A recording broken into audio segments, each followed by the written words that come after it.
Apa yang membuat Uni Eropa ketakutan? Bukan mereka memblokir sawit Indonesia dan Malaysia itu karena deforestasi satwa, alasannya pelanggaran HAM, eksploitasi anak, korupsi, bukan. Pada dasarnya kalau diteliti-teliti dianalisa, mereka takut Indonesia, Malaysia atau kawasan Asia Tenggara atau produsen minyak daripada sawit. Mereka takut sekali kalau negara-negara produsen tersebut maju karena terlalu banyak aneka-aneka turunan-turunan dari sawit ini, teman-teman. Ini analisa. Lebih baik dikunci saja. Buktinya, turunan-turunan atau sawit-sawit yang bisa menghasilkan berbagai macam komoditas. Ada margarin, ada sabun, ada deterjen, dan sebagainya. Bahkan ada minyak diesel. Ini luar biasa. Jadi kalau kita selalu ada deforestasi satwa, merusak lingkungan, adanya pokoknya merusak hutan dan sebagainya, saya rasa itu bohong, teman-teman. Yang benar itu mereka takut. Bayangkan saja, ampas atau sisa dari serabut-serabut sawit itu bisa dijadikan karung, teman-teman. Bisa dijadikan materas. Bahkan ada teman-teman saya yang UKM juga, mereka menggunakan sampah dari sawit ini untuk produksi jamur, teman-teman. Dan itu menurut saya luar biasa. Belum lagi saya pernah datang ke sebuah perusahaan, mereka mengolah cangkang sawit ini menjadi asap cair, menjadi energi. Asap cair mereknya D ya, mereknya D asap cair itu untuk menghilangkan bau-bau atau aroma-aroma yang tidak sedap menurut kita orang awam, tidak sedap, dan itu bisa disemprotkan ke sana seperti karet lah ya. Kan bau karet kadang-kadang rubber itu tidak enak dan bisa disemprotkan. Dan itu ada, teman-teman. Dan itu juga sudah diekspor. Nah, mereka Uni Eropa menurut saya itu karena ketakutan saja, ketakutan bahwa alangkah banyaknya potensi-potensi turunan-turunan dari sawit ini untuk dijadikan komoditi. Saya rasa karena Indonesia ini ada 56% atau sampai 57% produksi sawit terbesar di dunia. Jadi secara global Indonesia itu menghasilkan 56% kebutuhan dari sawit dunia. Baru disusul oleh Malaysia, itu pun tidak tidak begitu signifikan. Malaysia hanya 26%.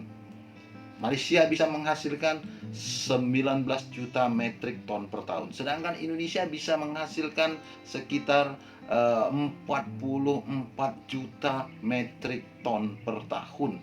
Luasan lahan sawit di Indonesia memang cukup signifikan, ada sekitar 14 juta hektar. Bayangkan, teman-teman. Nomor satu Indonesia, nomor dua Malaysia. Malaysia hanya sekitaran 26% saja, sedangkan Indonesia sampai 65, atau maksud saya sampai 57%, bukan 65, sorry. Nah, baru disusul lagi oleh Thailand, disusul oleh Kolombia, disusul oleh Nigeria. Mereka pun tidak sampai 10% penyumbang sawit. Dan Eropa sebetulnya alasan saja adanya pelanggaran HAM, korupsi gara-gara sawit, adanya eksploitasi anak, deforestasi satwa, merusak lingkungan dan sebagainya. Sebetulnya alasan karena ini hanyalah sebuah perang dagang, teman-teman. Perang dagang. Tetapi masyarakat kita yang susah. Petani-petani kita, pekebun-pekebun kita, atau warga-warga kita yang terlibat dari usaha-usaha perkebunan sawit. Dan itu mereka alasannya ini mengandalkan kedelai, mengandalkan minyak matahari, minyak bunga matahari. Mereka sebetulnya takut. Dan jika ini bisa dicegal, maka Indonesia akan dianggap sekarat. Karena kita kalau sudah menghilangkan lahan-lahan sawit, karena penduduk Indonesia ini sangat agraris ya, sampai saat ini topangan perkebunan kita cukup tinggi. Dan jika sudah berhenti atau memulai perkebunan baru, misalnya memulai dengan kedelai atau apa, tidak cukup sebentar untuk pengelolaan itu. Dan betul, karena penduduk kita sampai terbesar keempat, sebetulnya kita adalah pasar yang gemuk, dan seringnya kita hanya dijadikan kerjasama untuk konsumtif saja.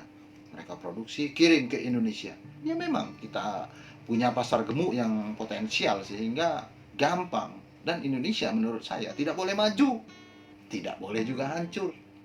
Kalau bisa semua, maka nikel Indonesia itu dia minta terus tuh, Uni Eropa minta sampai ribut-ribut di WTO. Nah, Indonesia kalah. Sementara Indonesia pun begitu, mempermasalahkan kenapa kalian hanya butuh nikel atau mineral-mineral lain, sementara sawit kami diblokir. Terlalu banyak teman-teman Uni Eropa ini. Maka Indonesia dan Malaysia sama-sama sangat dirugikan, dan kayaknya kalau Indonesia dan Malaysia bisa sama-sama mengeroyok itu Uni Eropa, mungkin kalah mereka, karena kita akan produksi. Lihatlah kita, kalau kita di SPBU ada berbagai macam B sekian, artinya apa? Sawit kita bisa digunakan juga untuk biodiesel, tambahan diesel. Bahkan kemarin ada sempat percampuran digunakan untuk Aptur. Turunan-turunan lain sawit ini teman-teman. Bukan hanya itu, dia ada sabun, deterjen, ada alat-alat, maksud saya bahan-bahan kosmetika. Nah, keyakinan saya memang mereka takut Indonesia ini maju. Dan kalau tak mungkinlah mereka tak butuh minyak CPO atau minyak sawit Indonesia atau minyak sawit. Karena apa? Mereka inginnya Indonesia itu tetap bodoh, tetap bisa dibodoh-bodohi, jangan maju, kan begitu. Biarlah bodoh terus. Nanti masyarakat akan kesulitan sehingga harga sawit biar mereka bisa beli dengan harga yang semurah-murahnya. Jadi memang kejam sekali teman-teman, kejam sekali. Yang namanya bisnis ini sangat kejam ya. Yang penting ada kepentingan. Jadi ini sebetulnya tidak masuk akal. Sekarang kita bayangkan pelanggaran HAM kalau kita terus melaksanakan produksi sawit. HAM-nya di mana? Pelanggaran HAM-nya di mana? Terus ada lagi eksploitasi anak. Eksploitasi anak, seolah-olah anak tadi dipekerjakan di perkebunan. Mereka tidak usah sekolah, pokoknya ini hal-hal yang mengada-ada. Ada lagi korupsi. Ya, kalau korupsi susah mendeteksinya. Nah itu. Merusak lahan. Katanya satuannya begini begitu. Ya, kita ini bagaimana? Hutan tidak boleh ditanam atau lahan tidak boleh ditanam, dibiarkan begitu saja. Katanya barangkali nih paru-paru dunia. Nah, mereka enak kan? Lahannya begitu, dia menggantungkan diri ke kita. Kita ini luar biasa. Menurut saya seandainya sawit kita yang produsen sampai 57% itu luar biasa teman-teman. Dan kita jangan sampai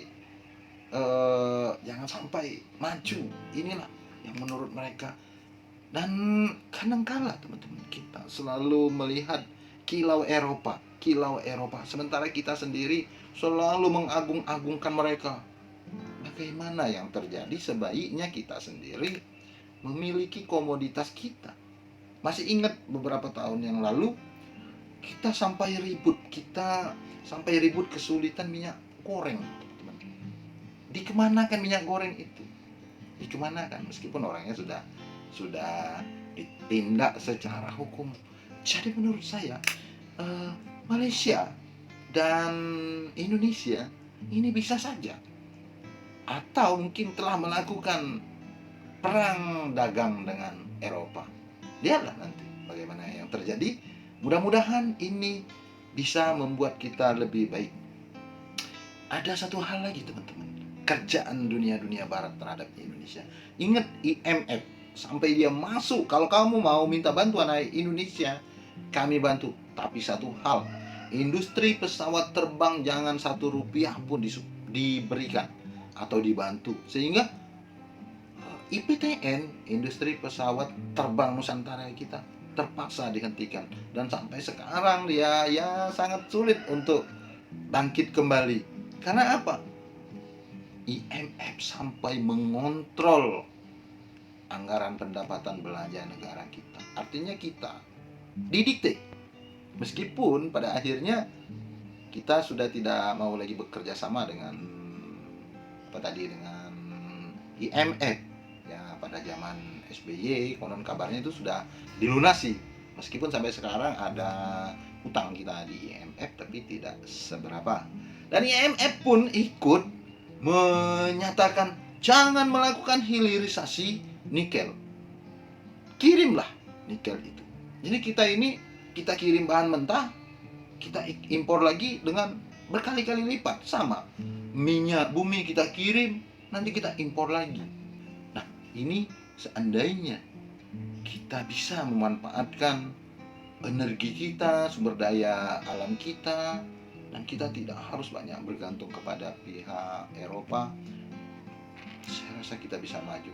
Dan mari kadang-kadang kita bisa melihat perbandingan seberapa jeleknya atau seberapa rusaknya lahan dengan bunga matahari yang dalam tempo sebentar dia dipanen habis, atau demikian juga kedelai. Baik teman-teman, mungkin segitu saja. Semangat kita gunakan produk dalam negeri, jangan ragu-ragu. Masalah satu saja kita ini, di dalam negeri kita kadang-kadang tidak akur, kadang-kadang ribut. Hanya itu saja. Ini yang membuat kita sudah maju, teman-teman. Oke, yang mau komen silakan, tapi kalau bisa komennya membangun.